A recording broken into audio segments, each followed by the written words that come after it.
So, we're trying the new streaming software today, so things are different. We're going to figure out how it works. Here, together, you and I, the drinking public, of which none of you are currently watching because, you know, I'm just posing the thing. So, yeah. Anyway, excellent. We'll see how this records a little bit later. Kind of concerned that coordination of timing, because it's not like I can schedule this and then open up the live chat. So, anyway, we'll see.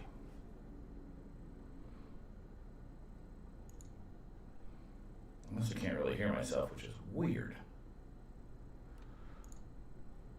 I suppose I should add myself one of these. A little bit.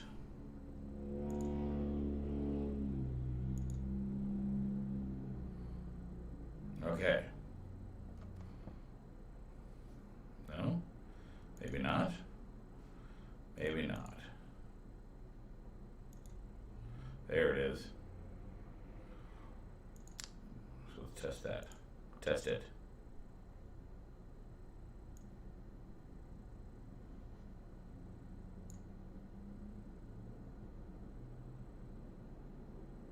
Yeah, don't know. Gonna remove it.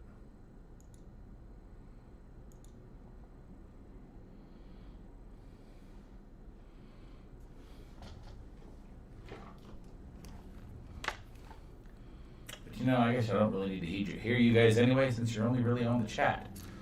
So, well then, yeah, we're gonna leave it. We're gonna wing it. We'll see about that. Okay. Doing that thing. Doing this other part.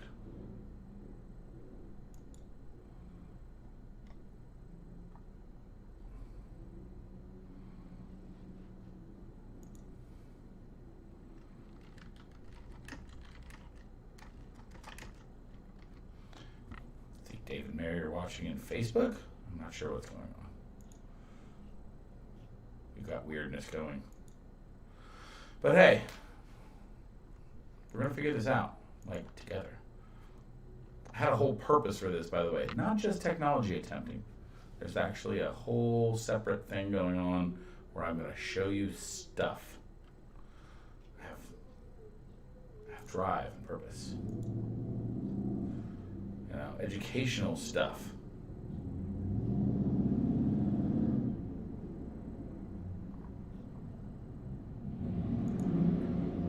Whoa.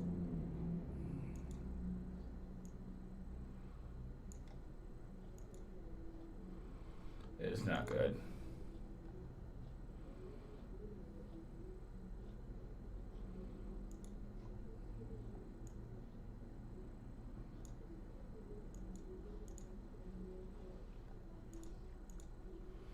Don't know how we can get there. Which makes me worry.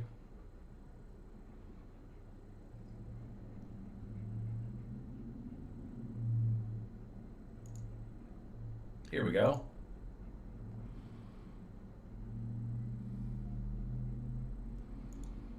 Now we've got it. There's a thing to do it on here. All right. No, I don't want to share a private message. We're going to share it on a group, on a page I manage. We're going to do it on WineShark.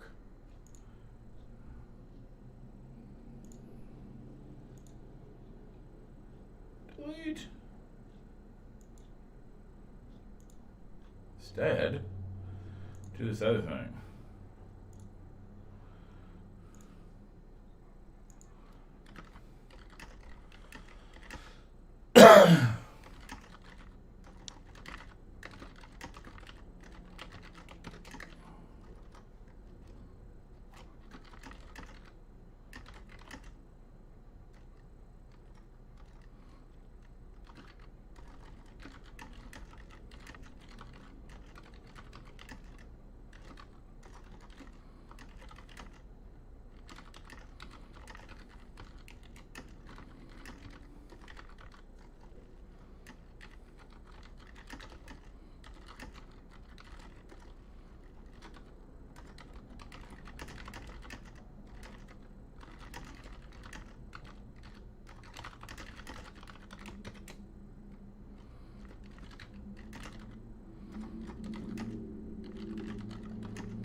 Okay. Da-da-da. Now, we actually are here doing stuff, and there's a delay and whatnot. So, thank you all for your patience, whoever is already joining me.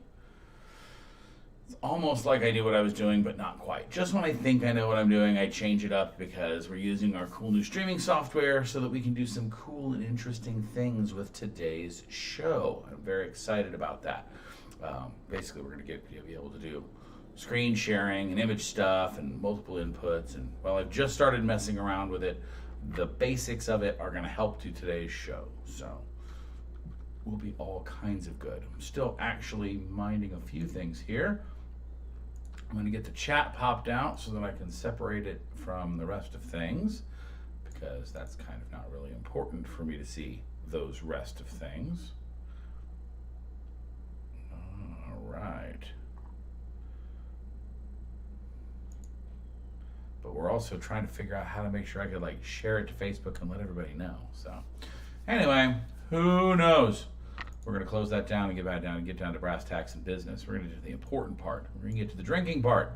Most importantly, I haven't, opened up my wine yet, so you're going to get to watch me do that because, well, not particularly important, but it'll be kind of fun.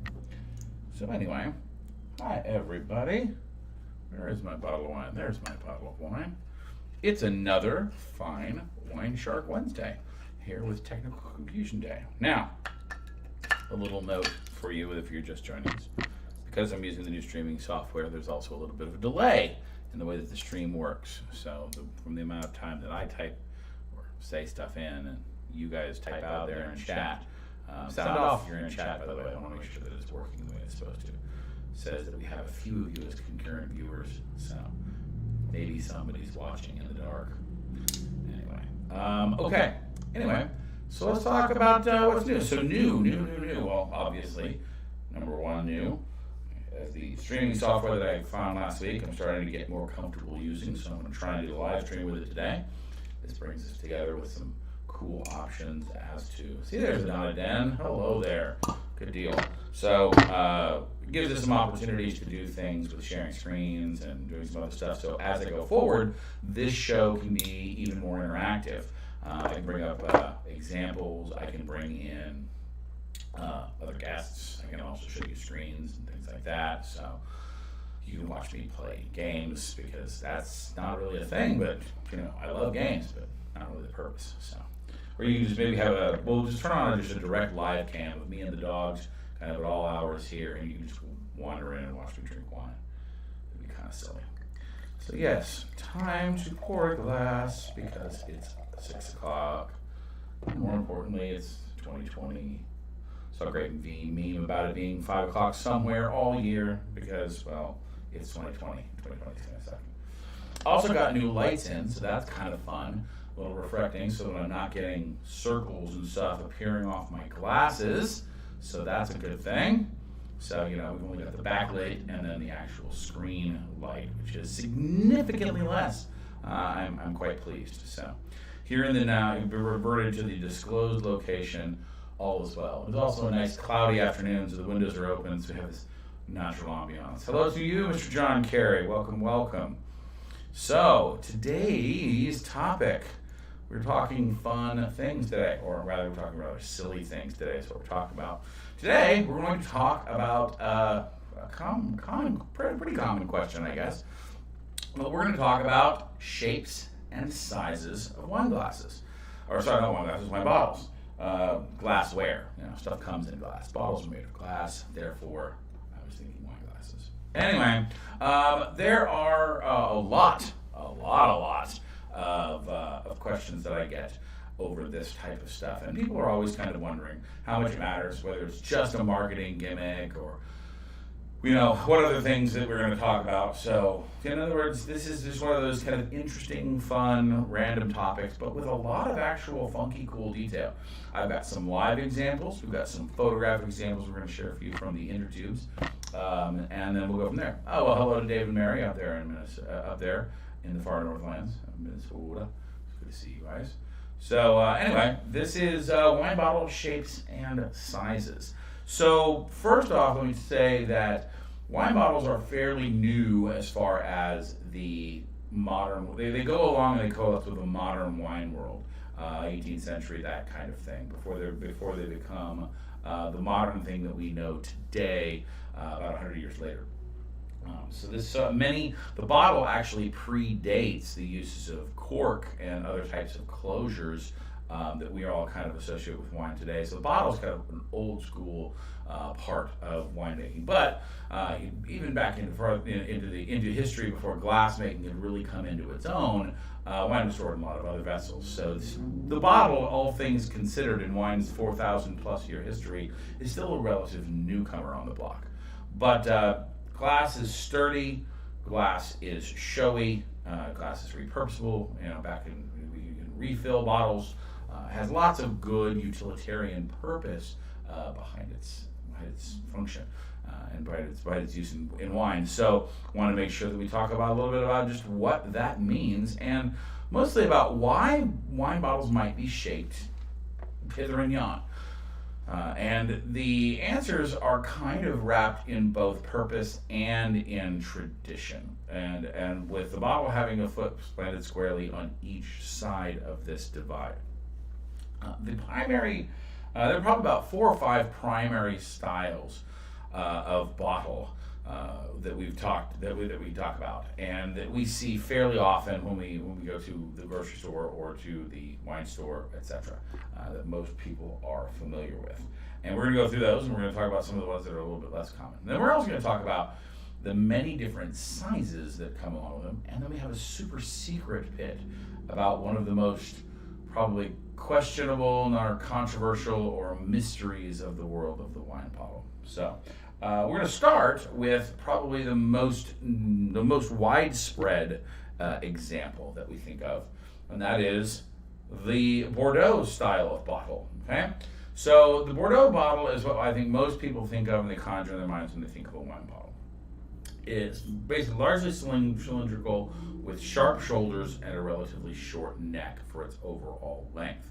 Popularized by the Bordelais for their big red wines. They also use it for white wines as well, so it's not limited in tradition by any type of color. And the color of glass itself comes in anything from good dark amber or green colored glass that's light protective, through clear types that are modern, etc. Okay? But the Bordeaux style bottle has a purpose built into it as well, and that is this shoulder of the bottle. This thing has a lot of features that make it easy to use. Not only that, number one, it's basically a complete cylinder, right? So that it stacks nice and neatly, it packs nice and neatly, it's very consistent. It has a large surface area that is the same. So when you put bottles, even of dissimilar bottle types together, they are relatively consistent in their size. This is good for packing, moving things, right? Sure. So, but this shoulder here, this particular spot, this is designed to not only just because we taper the bottle to a narrower neck for our cork, our now usage of cork, but the reason we have this sharp corner here is, or at least relative to other styles, is because it helps catch sediment. So if a wine was to sediment over its aging process, if the solids are going to fall out of solution, what you want to do is during the decanting process, you use this shoulder to catch. If I hold this bottle at the side to pour, you can see right here in front of my face that you can basically get a little pocket right here between where the neck is pouring and then the last little bit of wine that would rest right in here. That's perfect for catching sedimentation as you're pouring out your wine. Big red wines of Bordeaux, right? They're made from Cabernet Sauvignon, Merlot, Cab Franc, Petit Syrah, things like that, tend to have a little bit of sediment in them, especially in older styles. So this is a very good example of tradition / purpose all being mixed up into one. Okay, so Bordeaux, very, very popular. Probably the next most common is the other big region of France that produces wine, and that would be Burgundy. Okay, the Bourgogne style bottle. Now this happens to be from a white wine bottle, but the Burgundy style is a little bit different. We have a much longer tapering neck. It goes like so. That doesn't have that purpose-built shoulder built into it. It looks a little bit more elegant, a little bit more, it's also a little bit wider at its base than the, you'll see, as the Bordeaux bottle is concerned. But this is for Pinot Noirs, Chablis, things like that. You'll see this bottle used for a lot of different styles of wine. Very, very popular. And again, it doesn't have nearly the same practical elements, but it does have that little sense of kind of, joie de vie, is always saying. It's very nice. So their own particular thing going on. There's a variant of this, actually, that's, I wouldn't call it an official separate style or shape, but it's the Rhone varietal thereof. So to the south, at the Rhone Valley, the area around Châteauneuf-du-Pape and the north parts of the Rhone River, and then all the way down to the south, they use bottles of very similar shape, but they also tend to put on a they might take the glass and actually emblazon a seal within the glass here. It looks very fancy. Right? And that's exactly what it's for. It's basically just another marketing gimmick that they use to help with the selling of their wine. And then you'll see them sometimes in their bottles with a bunch of other things. So I'm suddenly getting an echo. I wonder if that's a delay. Very odd, John, because I don't have my own speakers on my register. I can currently not hear myself, except in the room. So there's that. Anyway, so the Rhone style, you'll see that emblazoned right there. Sometimes you'll see smaller versions thereof. But basically, it's all in form and function same to this. Generally speaking, what this indicates is the wine doesn't sediment as much. Okay, or at least it shouldn't. Now, not always is this true. So, sorry when I bumped the mic. I wonder. Well, that's no good. We'll go ahead and bump the mic again. Maybe we'll fix things back. So, yeah, so there we are. So randomly better. Be better, Mike. So another popular style, now up to the north and northeast a little bit, the east side of France, the southwest corner of Germany, we have the Alsace bottle. Okay, this one is a Trimbach. It's actually a bottle from Alsace-Lorraine. Oops, sorry, Trimbach there. It's a Pinot Gris. So there. This long, slender, right? Really more even sleeker, right? And once again, though, smaller in diameter than our other. Okay, so we're back down much more incomparable in size for diameter to our Burgundy bottle. Okay, so Alsatian bottles, right? These guys produce almost exclusively white wine. You'll also see this as a variant of this called the Mosel. Right, the Mosel is basically the same thing from up on the Mosel and area of Germany. Okay, all the way up through the Pfalz, Rhine, Hessen, and Mosel, they use these style of bottles, right? So these nice, like slender, slim bottles. They're often comes in green glass, blue glass. I've actually heard rumor and legend regarding the color of the glass being specific to certain places and/or some sort of tradition. I haven't been able to find anything that actually backs that up with a credible source or quality, somehow quality. But them's is how rumors get started, so it wouldn't surprise me.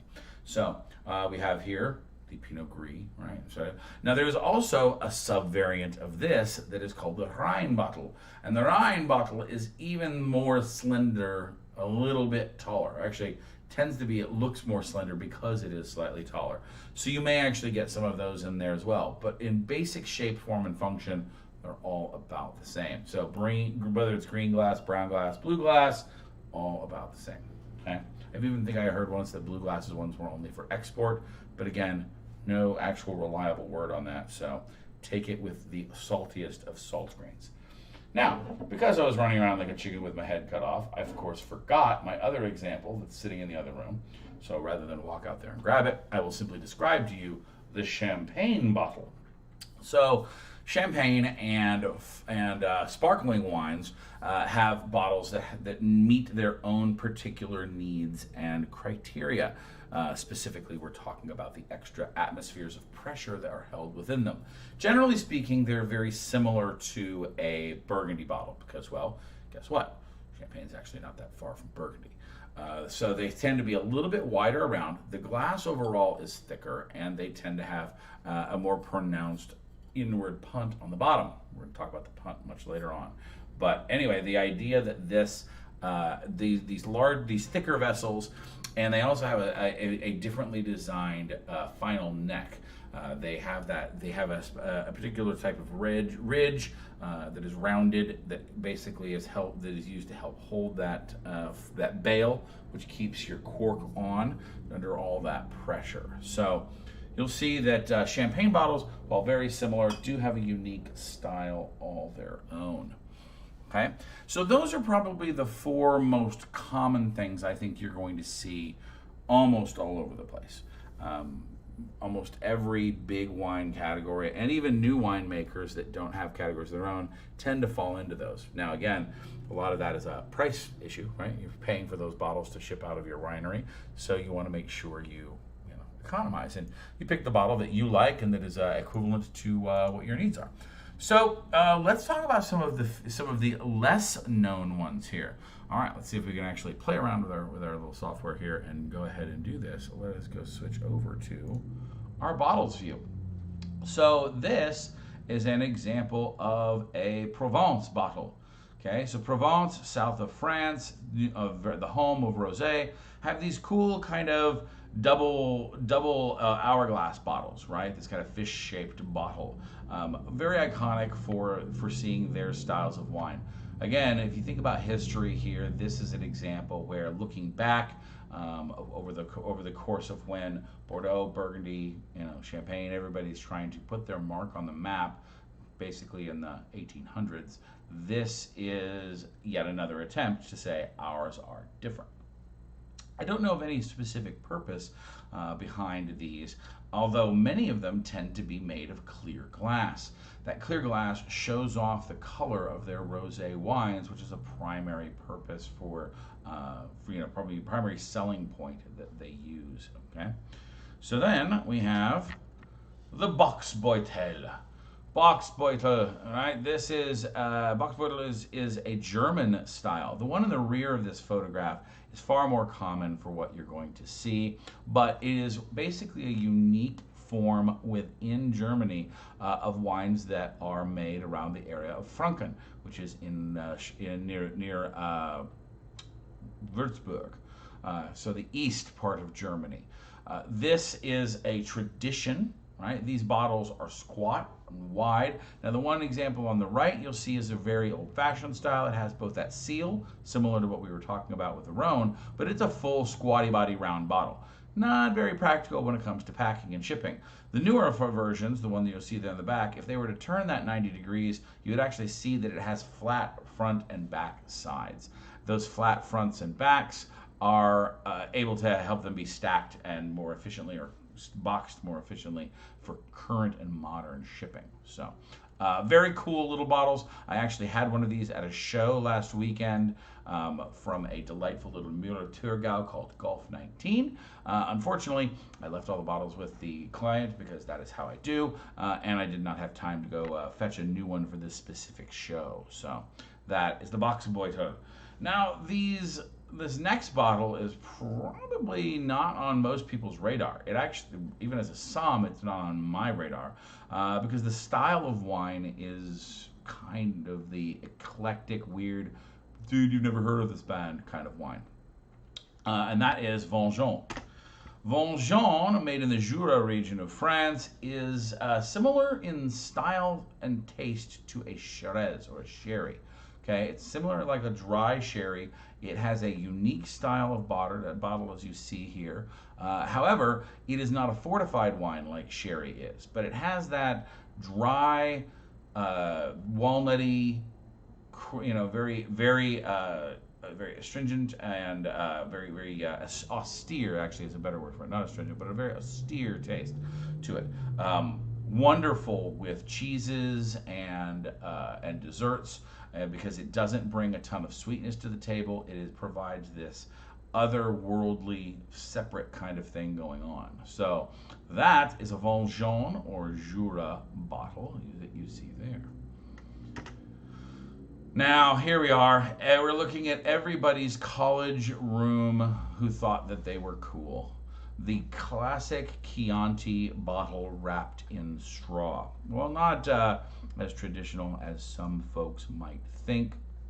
It is very much an approachable and humorous spot, I believe, for many people who were exploring in college, had some wine, thought the bottle looked neat, turned it into a candle holder. Don't pretend this wasn't you. It was all of us. But yes, the Chianti Classico is very much in that style where we get to see truly how old school tries to be and look like old school. But I'll be honest with you, most Chiantis these days, especially good modern ones, don't come in this style of bottle anymore. They come much more in the Bordeaux style bottles. So don't think that this adds necessarily any authenticity or any sort of quality that goes along with it.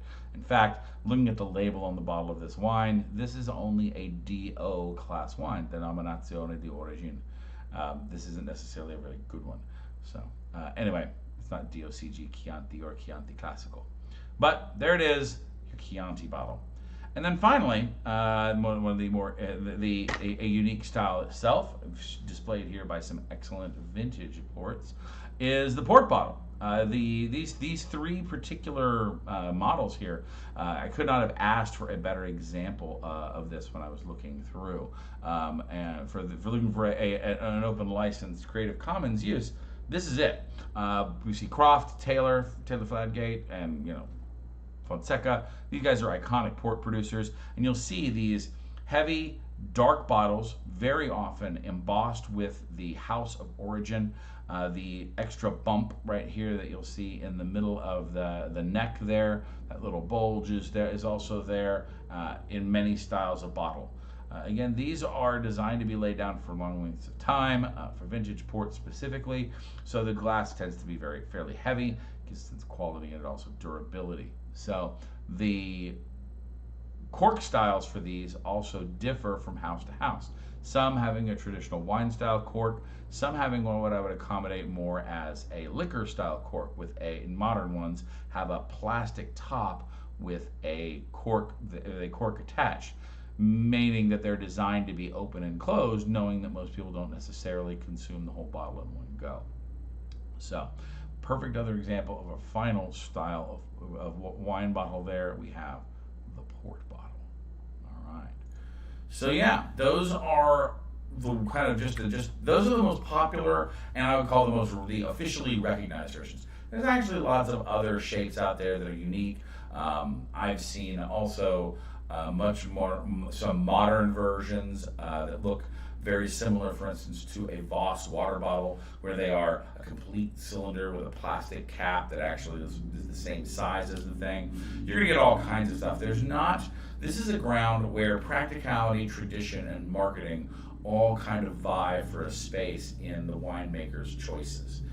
And so we look for things like purpose, if you're within a certain range, tradition, especially if you're from a certain place, but then the practical and the marketing side if you're probably in the new world or trying to stand out from your competition. So you're going to see a lot of that. Now, let's before we get off to sizes and talking about size stuff, let's talk about our little bonus content here, the punt. Yes, the punt is this dent here in the bottom of the bottle. Okay?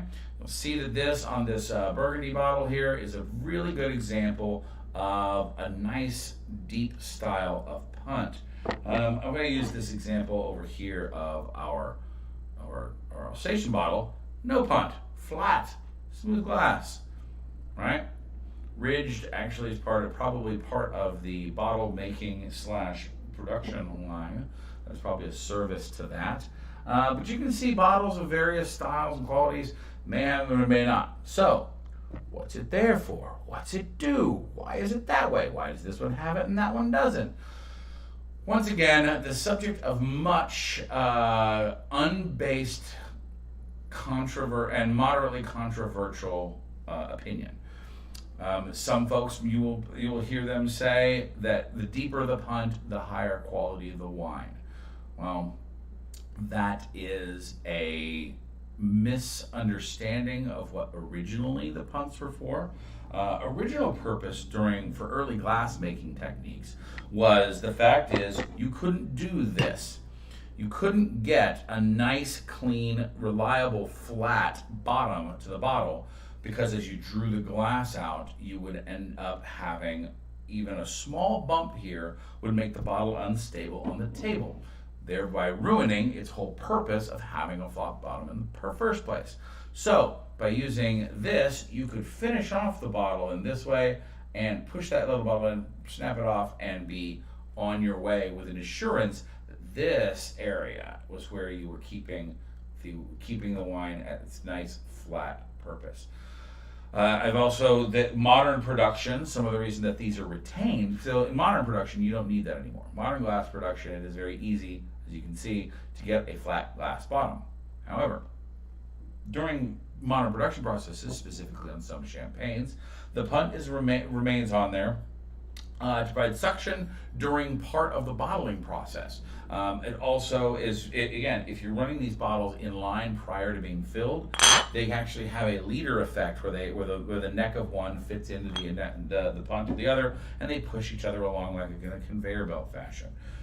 Also, this has a moderate service function, and that is, it provides a convenient place to put your thumb. Insert jokes here, but the punt that you got, you may often see a waiter or a sommelier serve the wine like so. He'll put his finger in that and he'll turn the label like so the label is facing the guest. So imagine if I was pouring this wine here, he'd be pouring like so, showing off the label the whole time. And it looks very fancy because he can hold the bottle very easily with one hand, operate it like thus, rather than wrapping his hand all the way around it like that. Okay, so kind of an interesting functionality that I think actually that's much more likely that the service evolved after the fact of how the glasses were made, where the bottles were made, rather than the other way around. So it's a little bit of a legacy. Has nothing to do with the quality of, it has to do with the quality of bottle back in the day. Therefore, we think quality of bottle equals quality of vineyard, but the reality is that's not even the case any longer. You will see, outside of one that has purpose, you might see something like Cabernet bottles. By the way, this Cabernet bottle compared to this Cabernet bottle is significantly heavier and thicker glass. Popularized by the Napa Cabernet Sauvignon houses, these heavier bottles give that sense, honestly, they give the sense of weight, which gives a sense of value. It is a 100% of a marketing thing. It doesn't like the wine has to be any more particularly durable to hold some big, bold Cabernet. It's simply a matter of you feel better that you just paid $600 for that bottle of wine. Yeah, exactly. So I've also heard when we talked about natural wines and stuff last week, for instance, one of the anti-establishment things is we don't use those big heavy bottles. Well, that's kind of cool because if you think about it, a heavy bottle requires, basically it's more weight per unit, especially if you multiply that unit times 12 for a case, and then that case times, say, 100 that you're going to put into a truck. It's basically more bulky, has a larger carbon footprint because it is not more bulky. I apologize. It is heavier. So anyway, the idea of a light bottle and a less packaging being better for the environment is true. And we sadly do not recycle glass nearly as much as we should.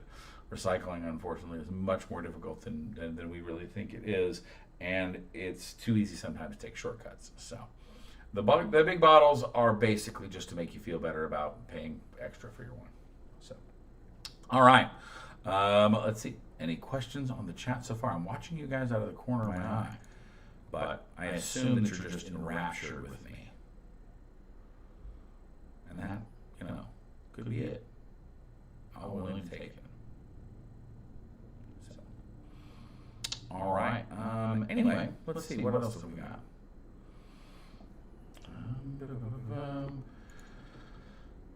Well, a thicker bottle, yes, John, is definitely more resilient. But resilience to what? I mean, what type of handling are we really talking about?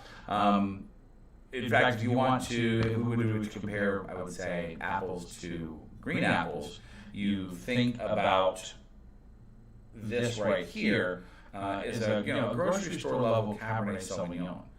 I'm pretty sure that a lot more of these see a lot rougher handling than you see of, say, a bottle from a house that only does shipping to their club members. So I'm kind of curious, right? I don't know what level of durability they really need. We're not talking about shock and awe here, so I don't know that's. I think what you say is true, but just because it's true doesn't mean it was made with purpose. It really is just about this heavier thing feels better. A metal watch versus a plastic watch, despite their real durability. People thinking that that metal panels on their cars are somehow actually more protective or better for them than, say, plastic ones. It's all perceived value and rarely comes down to the actual practical application of the engineering. So I go coming and going. Well, that's frustrating to know. I'm sorry to hear that, Mark. I apologize for that doing what it does. Although I might try this. Turn down my mic levels a little bit here, and turn this down a little bit as well. That way, you might be hearing something about just where I'm exceeding my own cool. I'm too loud for my own good. Anyway, all right. Stop for a moment. Well, there is the fact that we might be wondering about how the building is, how the roofs are taking this. I will check the audio capture. That was something that I was able to confirm that it worked, but not able to mess around with its quality that much right now. So I will dial it in. I promise. All right, sippy time. Let's talk about size. We got a little bit to go before the grocery store grab begins. Now let's talk about the importance of being larger. So as some of you may know, there are a lot of different sizes of wine bottles out there. Generally speaking, you only see, I would say, 4 of them in the wild. Only about 3 of them with any sort of regularity. Number 1 is, of course, the standard size. And we're going to backtrack from here in a minute, but 750 milliliters is one standard bottle. In French. Okay, that is our kind of basis of reference for all things. And then, of course, 750 mil, about 250 mil per serving. Ta-da! You get 5 servings. That, of course, depends on whether you're pouring at home, restaurant pours, bar pours, or people who are just trying to get away with minimum pours, or just doing tasting pours, right? But the general service idea is about 4.5, 5 glasses is what you're supposed to be able to get. But let's begin with the weest of the wee. Okay, each one of these, of course, has a funky and cool name for you to remember. So, no. And Wild Nebuchadnezzar is way down the line, pal. And we've got you beat by like 14 different names before that. So, don't worry. We've got, first off, the Piccolo. Okay, Piccolos are generally only seen in the hospitality world, sometimes in the service world, but they are a quarter size of a bottle. They are basically a single wine glass full, right? So about 5 ounces. But the ones you'll see far more often than that are splits. Okay, so you might see like those 4 packs of wines or Piccolos, whereas the next ones up are the demis or the half, or what's sometimes called a split, and that's a half. That's an actual half bottle. That's a 375 mil. So that is probably the most common form that you're going to see for sparkling beverages, and you'll occasionally even see an entire section of the liquor store or grocery store. Usually the liquor store doesn't happen at grocery, but you'll see a whole section of these small format wines. Again, attempting to be conscientious towards selling consumers a size that they will consume all of at once. Unfortunately, it's not particularly good for aging. And you're not supposed to. Airline size is a Piccolo. Okay, demis and halves are, again, about a half bottle, so a little bit more. But the demis and the halves that you see out there are designed for people who to have just a couple of glasses and be done with it. Unfortunately, the price comparison doesn't really work out in their favor. If you were to do the cost of 2 of those compared to 1 standard bottle, you're paying more. I mean, it's the classic idea of volume gets you a little bit of a discount. So next up the scale, of course, we have the single bottle standard, the 750 ml. A bottle. And a bottle or a standard is that for a reason. Almost all the wine around the world comes in this very popular format. It's easy to keep, it's convenient, it's light overall. So it is by far, and it is enough to serve, you and your friends at dinner and not just you. So, or, even as you've heard me refer to it as a sommelier, a single serving size. Okay. The next up in the formal ranking of things is the Magnum. Now, Magnum is equal to 2 bottles of wine. However, there's actually a mid-size that appears a lot of them in the American market, and that is the liter, which is the 1.5 level. Unfortunately, the liter doesn't have a cool name, so you're going to hear it from me here first. Because most of the wine that comes in liter sizes is generally crap wine, designed for, I'm not sure what kind of sorrow you're drinking, but you should at least buy better wine. Or, if you drink wine in this quantity and you're not finishing it all at once, then you should probably buy a box. Anyway, we're going to call the 1.5 bottle Karen for our purposes. So a liter is now referred to as a single Karen.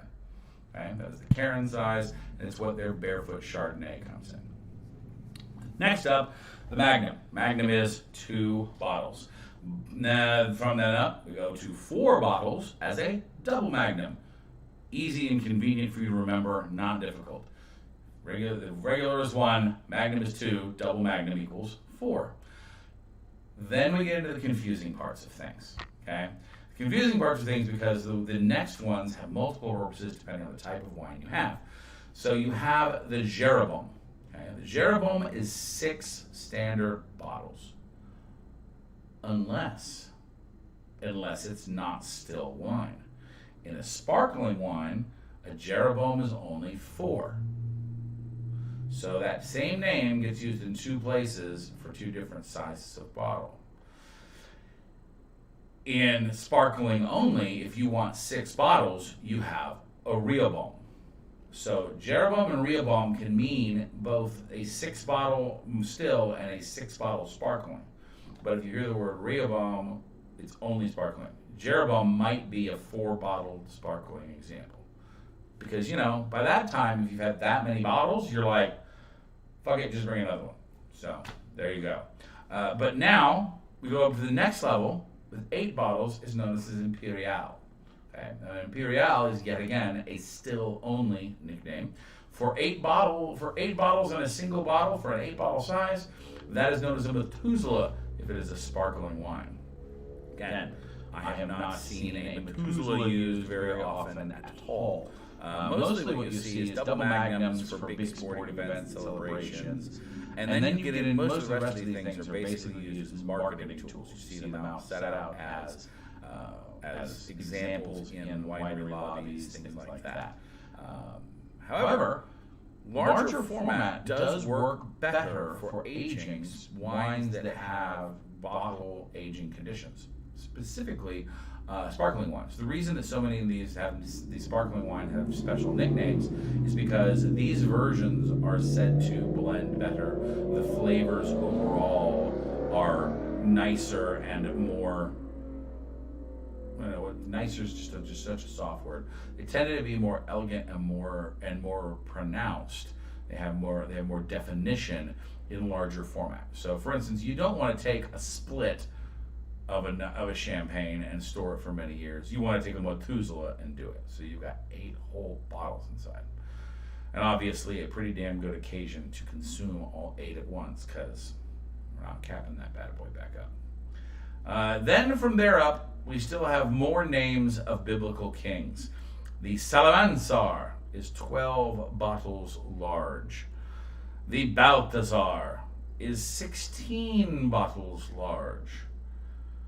The Nebuchadnezzar, as the wild one appeared in John's statement prior, is 20 bottles of wine.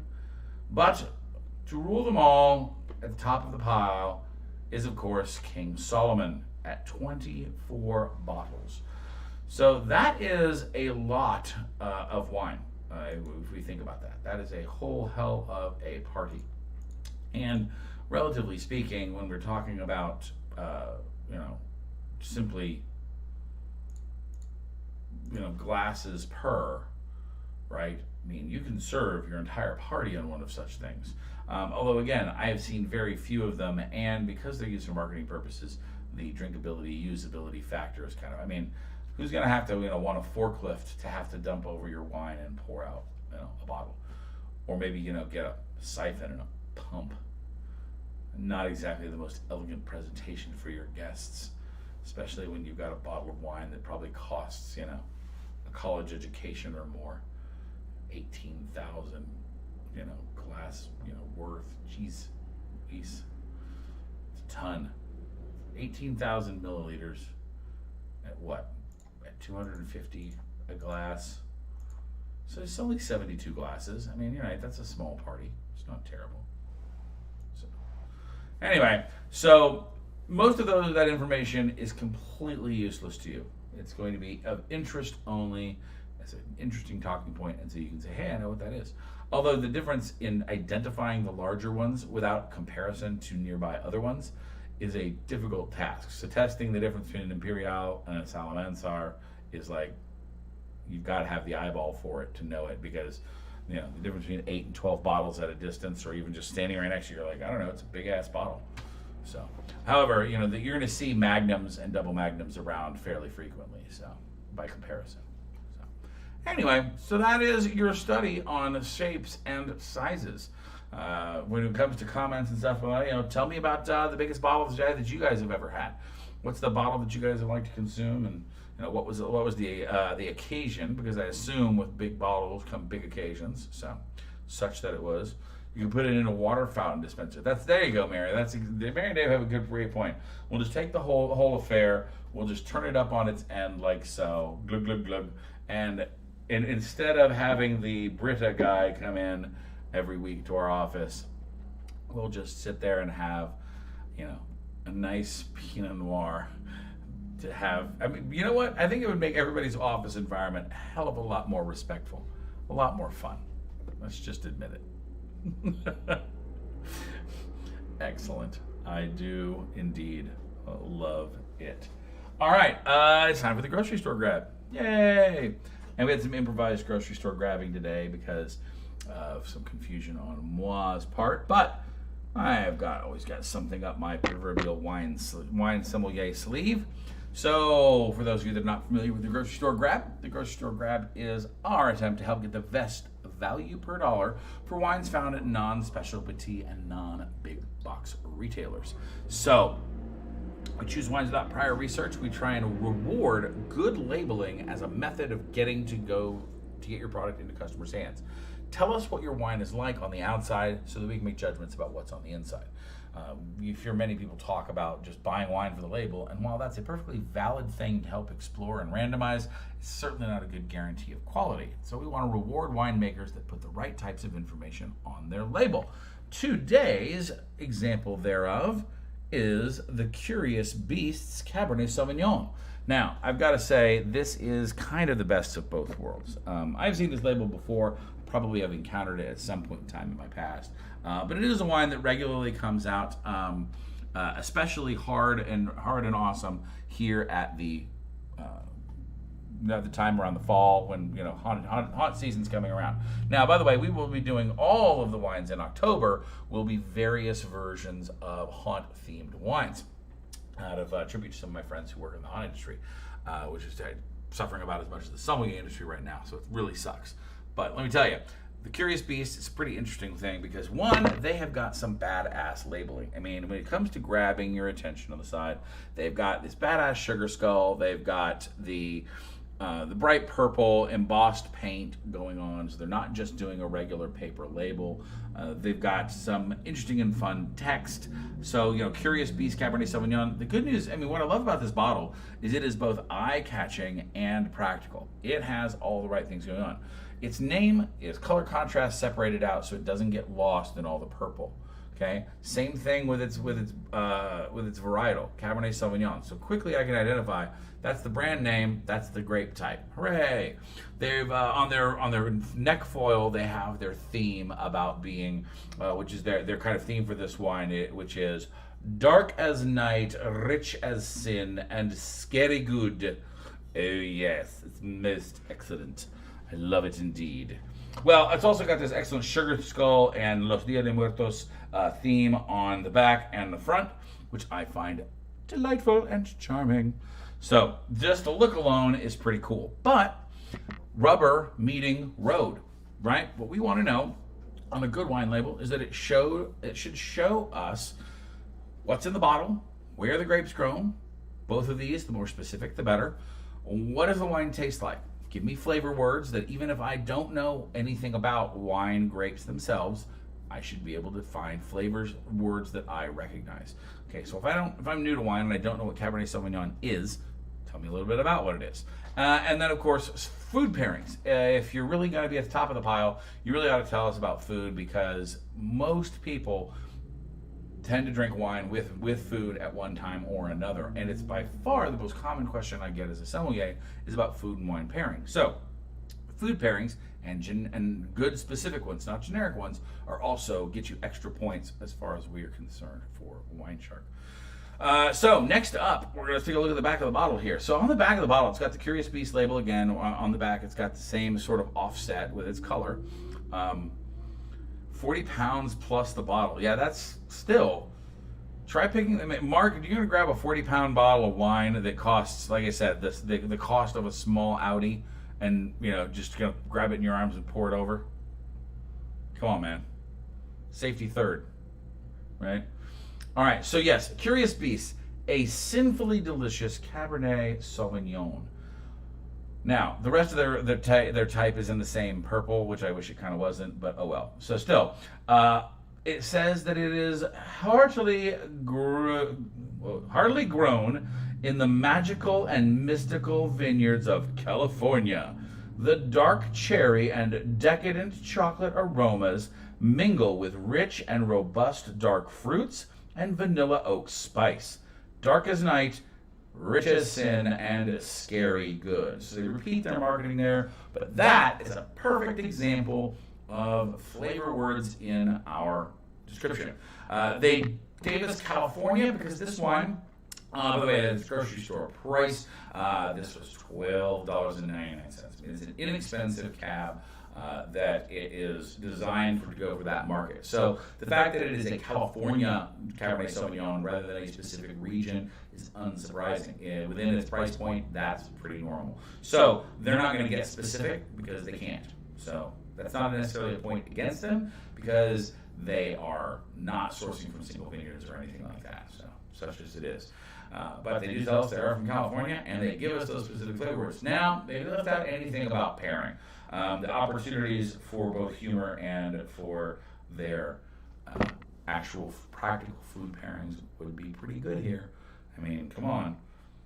They've got a whole, if they got a Los Dia de Muertos thing, it could. I can see them doing some very specific food pairings, but oh well. We're gonna let them slide on that one because unfortunately, just not there. What I'm finding the more and more we do the grocery store grab is that my expectation for that is kind of wildly overrated. If you're going to get anything, you're going to get generics at the grocery store level.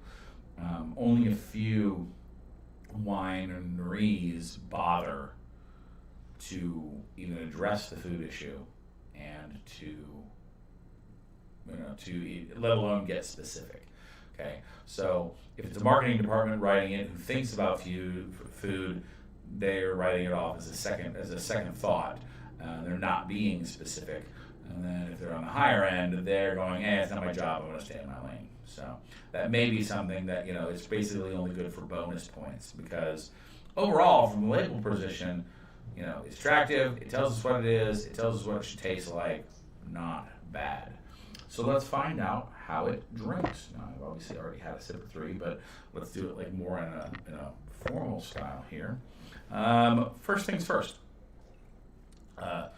We're gonna give it a look, and the answer is I'm not gonna show that it's quite as dark as night. In fact, the color is definitely in the garnet range. What I would say here is that is honestly is a good sign. One of the things, meaning it's not overtly opaque or dark. That probably means that they're either running with a pretty close to 100% Cabernet blend, or it's a pretty good guarantee also that they may not be using products like Mega Purple, which is a coloring agent that often inexpensive wines use to look more expensive. Now, I'm not accusing Curious Beasts of doing that. In fact, by looking at the color, I'd say, hey, they're probably not. But, you know, that is one of those in the lab kind of things, not necessarily when you look at it. Not really any extraction. It does have a little bit of staining of the tears, which is probably a pretty good sign as well. It's got a good extraction to it. It's got good juice in the bottle. Then we're doing ourselves a solid. On the nose, definitely comes across with its dark fruit profile. It's got that kind of dark, I want to say, it's got stewed or maybe reduced sort of blackberry, blueberry, like blueberry jam, blueberry jelly, blackberries. Not a big ripe fresh fruit, much more of a processed or cooked style. Again, not unpleasant. It gives a more rich flavor. It doesn't come off as coming out, you know, fresh picked fruit right out of the basket kind of thing. There's definitely a little bit of alcohol in the nose, and you can kind of smell that vanilla that they're talking about from whatever oak regimen that they've used with this. Again, at that price point, I'd kind of wonder whether they're actually oaking in casks or whether they're planking. But either way, they have added a healthy dollop of the vanilla indicator that we get out of the wood, which again they cop to on their label that vanilla point is something that they are putting themselves as a point of pride.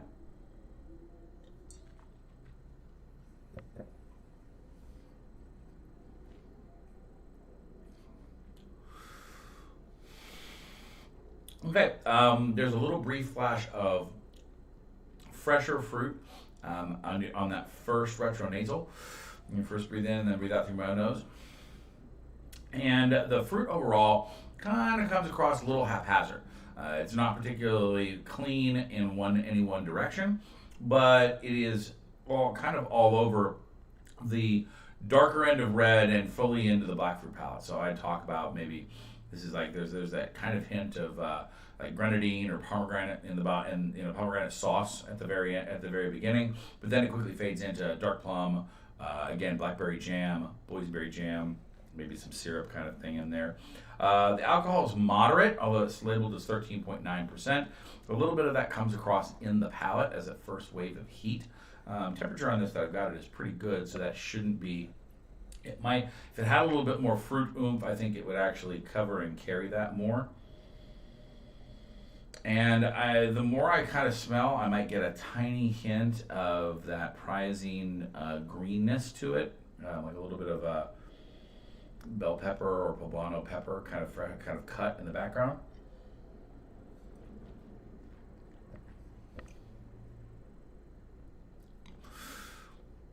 The tannins are moderate grippy and don't carry a lot of the flavor. It's almost like the tannins and the flavor are at disconnect. Where they go onto your palate, on your cheeks and the thinner linings of the walls of your mouth, they carry flavor with it. But to the body of the tongue, it just kind of grabs along with the astringency that tannin brings with it by itself. In other words, not exactly rocking it out of the park with that velvety, smooth glove. So I think they're dark chocolate notes I can easily see in the kind of in the background there, but generally, I hope they're not using that word as any kind of food suggestion. I would steer away from that because this is still slightly too on point with the fruit for anything but the deepest of dark chocolates. I'm talking 85% cacao or more to even approach. So don't go grabbing this with your Halloween candy. It will do you no favors in that particular category. But if you wanted to have this, with something in that the line that has anise or licorice in it to kind of counterpoint that thing. That'd be kind of funky. Stuff with vanilla, right? Vanilla being vanilla extract and vanilla bean being not a particularly sweet flavor by itself, but it reminds us of sweet things. This would be very interesting to play around with something like that. But yeah, I mean, so to answer our usual 3 questions, right? Is it well executed? Is it on style? And is it worth the price tag? Is it well executed? I'd probably give it about a C+, B-. It's missing a few things, but this, at its price point, I think that this is kind of par for the course. This is one of those things where a couple of bucks extra in the right direction would get you a more fulfilling Cabernet Sauvignon.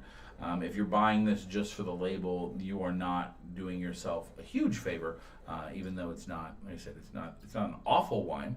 It's not poorly made. It's just not, it's nothing to write home about. Is it on style? I would say for a general California Cabernet Sauvignon, it's just shy of the mark. This one wouldn't make the qualification race when it comes there, because I think it needs a little bit more. It needs to stand up and be a little bit bigger and bolder, or it needs to figure out where its soft spot is. It needs to mellow out a bit, because it's kind of straddling the line between, oh look, I'm bold with tannins, but my tannins don't tell a story. So that's kind of a hither and yon. Is it worth the price? This is probably I'd say maybe. I mean, I think if you're dying to show off the label, then probably that's your thing. But to be honest with you, for that same money, I would recommend something I'd recommend you spend $3 more and buy a bottle of Alexander Valley Vineyards, or maybe even the Liberty School Cab that we had a little while back. There are other grocery store options that are within the same realm, that for just a couple bucks more, you're probably going to end up a lot happier wine drinker in the long run. So awesome. So there's our grocery store grab for the day. See, I'm running right up on time today, because apparently I'm wordy today. We have long lists, so what are you going to do? Any other questions for anybody? Topics that we covered today, topics that you've been nagging about in the back of your brain. What do you have for me before I replay this and find out where all my terrible parts were? No, we're going to save that for later. I'm going to finish this bottle of wine and see whether it improves with glass 4. So, any questions? No? I realize I gotta take that time and realize that there is a delay. So, but while we're waiting for any of those to come in, we'll talk about coming soons. So this Saturday, not Friday, mind you, Saturday night, we are doing a Wine and Cheese Part 4 show. So for those of you that have been joining us at our online tastings, we're playing around with letting everybody have a Friday night off, so myself included. But we're going to have a Saturday night show instead, and we're going to be talking about wine and cheese once again. Luckily, we're going to be doing the 4th part of wine and cheese, which we're going to be talking about milk. Specifically, the 4 primary kinds of milk one sees awesome cheese made from: cows, sheep, goats, and water buffalo. And you say, water buffalo? How the hell do you milk water buffalo? There's a joke in there, and it's Italian in nature, but the bottom line is carefully. So if you guys want to learn about how all those effects come into tasting with your cheese and have some awesome wine with it, join us on Saturday. And then look for the video coming up soon. Again, I'm playing around with video software, things like that, but we're going to do a recorded video called Drinking on the Grid.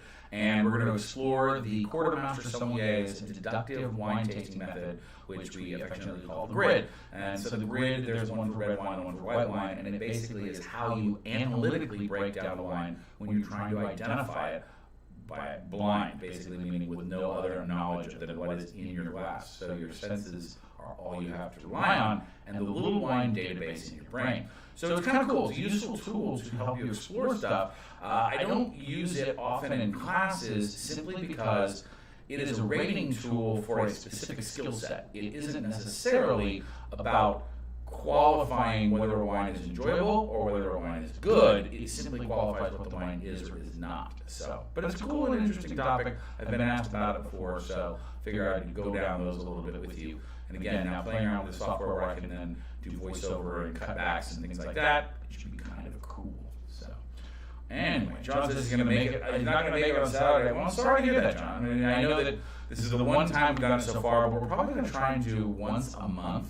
We're going to aim for Saturdays. By the way, we usually ask our Patreons and stuff when it comes to not only topics, but also when we kind of go for scheduling. So if you guys have specific requests that you guys would like to shift up, and more importantly, I'd love to know, I'm always happy to meet my customers where they are. If Fridays aren't necessarily a convenient time for everybody for an online drinking show, then let me know what is, and maybe I can arrange something different. Bring me enough crowds, and hell, I'll do a show on whatever day you want. So it'll always be an interesting opportunity. Mary and David said they're making paella for Saturday. Recommended white from Mary. Well, let's see. It's paella. It's seafood. What are you putting in your paella, David? That is the big question. So, what types of seafood are you aiming for? I will wait for your reply before I answer. So I shan't make comments. Traditional style paella can also have sausages and stuff in it. This is why I asked. So, anyway, don't forget to make comments on the videos a little bit later. I love you guys to chat, etc. But of course, people who are not watching the video can't see those, and so YouTube loves to have us have a back and forth in the commentary. So please put those comments down below. Tell me about your different size wine bottle experience. Ever throw a demi or a split at somebody on purpose? If you're a waiter, you probably have. Have you ever had one of these great big bottles opened up for you for a ceremony, etc., and you enjoyed the product you're in? Tell us about it. If you're a size queen, we'd love to know. So, like I said, whatever you got, tell us in there, and we'll go from there. So, waiting for Dave to reply on his seafood. I guess here's the cool part. If you're not doing a lot of sausage and stuff, then you can go even lighter, more perfumey. Things that go well with saffron and that particular flavor palette. Stay local. If paella is Spanish in origin, generally speaking, so let's definitely go for things like verdicchio, not Vermentino is Italian. Verdejo, not verdicchio, Verdejo and Albarino are two excellent choices. To be honest with you, hop the mountains, go down the Douro, and grab yourself some Vino Verde. You'll be doing just fine too. All of which are more than capable Spanish Iberian Peninsula-esque whites. It would be excellent. The Vermentino that I mentioned from Italy would also be an interesting option. Sauvignon Blanc, I think in this case, is probably not enough. It's too acidic to mess with when it comes to saffron, which is a delicate and expensive flavor. So leave the Sauv Blanc at home unless you're doing like a really light, perfumey New Zealand style. Right, stay off the continent with your soft Blancs there. So. Alrighty, guys. Well, guys, thank you very much for your time, attention, and for putting up with my crazy tech tolerances. Hopefully, we'll get better and smoother with this, and it will work out more in the future. Although I will probably not commit to using this particular channel, using the live stream versus the webcam, which we have been doing in the past. It does offer some advantages in far camera control and things like that. So hopefully we can smooth the rough edges. But thank you once again for your patience and participation. If you like what we're doing, hit that subscribe button. We are doing our contest right now. For every YouTube subscription, you get 10 entries into our contest for a free wine tasting online. If you guys would like to have it whenever the hell you want, you and up to, like 30 of your friends can have your own private wine tasting. It's a $200 value. You get 10 entries for every YouTube subscription. You get 5 for joining the mailing list, and 1 for every hashtag you use for WineShark Wednesdays on Facebook or Instagram. So help me out there. Tag a friend, spread the word. Get it out there. You have a free content of your very own, and all of my dedicated attention. You don't have to share me with my loving and filthy public. So, all right, guys. I would like to say thank you. Shrimp chorizo chicken. Yeah, see, you're having chorizo, so amp it up on the on the weight there. Find your Verdejo that has a little bit of oil to it, a little oomph, and because that chorizo's got a little bit of spice. But the cool part is it's not overly dominant, so go from there. All right, well, anyway, if you guys like what we're doing, hit that subscribe button, share with a wine-loving friend, and if you really like what we're doing, support us over on Patreon. Over there, you can get access to exclusive content, wine lists, videos, recipes, etc. By the way, I'm about to share with you guys over there on Patreon my experiences with Cassio El Pepe Risotto from Chef Massimo Ventura, and all kinds of exclusive stuff. So, until next time, I've been your Wine Shark. Cheers.